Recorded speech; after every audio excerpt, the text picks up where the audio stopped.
اللہ کے راستے میں دعا کی قبولیت۔ کیا یہ بات صحیح ہے کہ اللہ کے راستے میں چلنے والے کی دعا بنی اسرائیل کے نبیوں کی طرح قبول ہوتی ہے؟ اور کیا یہ فضیلت تبلیغی جماعت میں جانے سے ہی حاصل ہوتی ہے یا سے بھی حاصل ہوتی ہے؟ نعمان صاحب انڈیا سے۔ یہ بنی اسرائیل والی بات تو میں نے نہیں کہی، حدیث کی کتابوں میں کوئی مستند روایت میں نے سنی، اگر کسی کے پاس کوئی حوالہ ہو تو پیش کر دے۔ انسان علم میں کامل ہونے کا دعویٰ تو نہیں کرتا، لیکن اتنی بات ضرور ہے کہ اللہ کے راستے میں دعائیں بہرحال قبول ہوتی ہیں، چاہے تبلیغ جماعت کا راستہ ہو، چاہے علم دین کے راستے میں مدرسے میں جا رہا ہو، کہیں بھی دین کی تبلیغ کے لیے جا رہا ہوگا تو اس میں دعائیں قبول ہوتی ہیں۔ یہ بات احادیث سے ثابت ہے، تو احادیث سے مفہوم ہے یہ، اور مشاہدے پر بھی یہ مبنی حقیقت ہے۔ ویسے بھی ایک کامن سینس کی بات ہے کہ جب آپ اللہ کے لیے قربانی دیں گے تو پھر اللہ بھی آپ کی سنے گا۔ جتنا قربانی دے کے اللہ سے مانگیں گے اتنا دعا کی قبولیت کا امکان بڑھ جائے گا۔ تو آپ اللہ کے کام سے نکلے ہیں۔ قرآن کیا کہتا ہے؟ ان تنصروا اللہ ینصرکم، تم اللہ کی مدد کرو گے تو اللہ تمہاری مدد کرے گا۔ تو اللہ نے اپنے دین کی مدد کو اپنی مدد قرار دیا ہے۔ گویا جو اللہ کے دین کو دنیا میں پھیلانے کی کوشش کرتا ہے وہ اللہ کی گویا مدد کر رہا ہے، تو اس پہ ظاہر ہے جو اللہ کی مدد کر رہا ہے تو اللہ اس کے کام نہیں کرے گا، اللہ نہیں اس کی بات مانے گا۔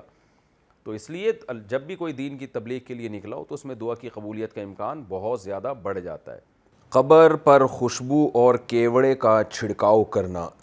آج کل کئی جنازوں میں شرکت ہو رہی ہے، جنازے پر یا قبر کے اندر خوشبو اور کیوڑے کے چھڑکاؤ، نیز قبر کے اوپر پھول پتیوں اور خوشبو کے چھڑکاؤ کی کیا حیثیت ہے؟ فرید صاحب کراچی سے۔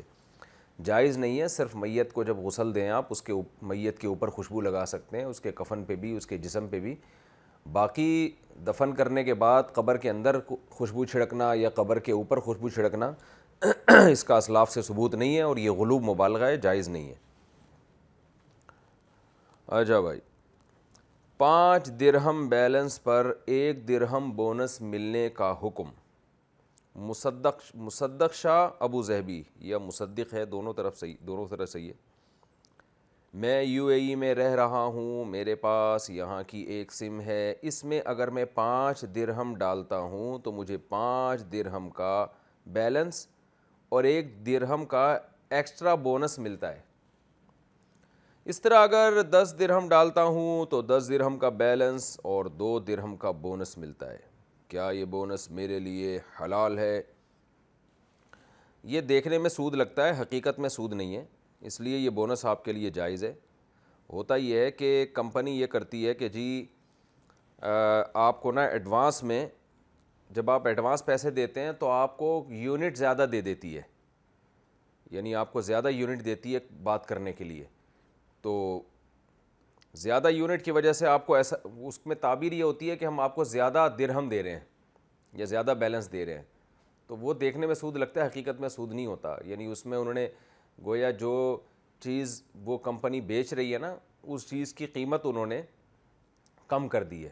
جو نارملی 10 درہم میں جتنے یونٹ آتے، اب وہ 9 درہم میں اتنے یونٹ آ رہے ہیں، تو وہ اس کو وہ گویا یوں تعبیر کرتے ہیں کہ 1 درہم ہم نے زیادہ دے دی ہے، تو زیادہ ویدہ کچھ نہیں ہوتا، اس لیے بالکل جائز ہے، اس میں کوئی حرج نہیں ہے، آپ بے غبار ہو کے یہ کر سکتے ہیں۔ ایڈوانس میں بیلنس یہاں بھی ہوتا ہے کہ لوگ ایڈوانس بیلنس ڈالتے ہیں تو کہتے ہیں کہ 10 روپے کا بیلنس ڈالا 15 کا آ گیا، تو وہ 15 کا نہیں آیا ہوتا، وہ 10 روپے کے بیلنس میں آپ کو اتنے یونٹ مل رہے ہوتے ہیں جتنے نارملی 15 روپے کے بیلنس میں مل رہے ہوتے ہیں۔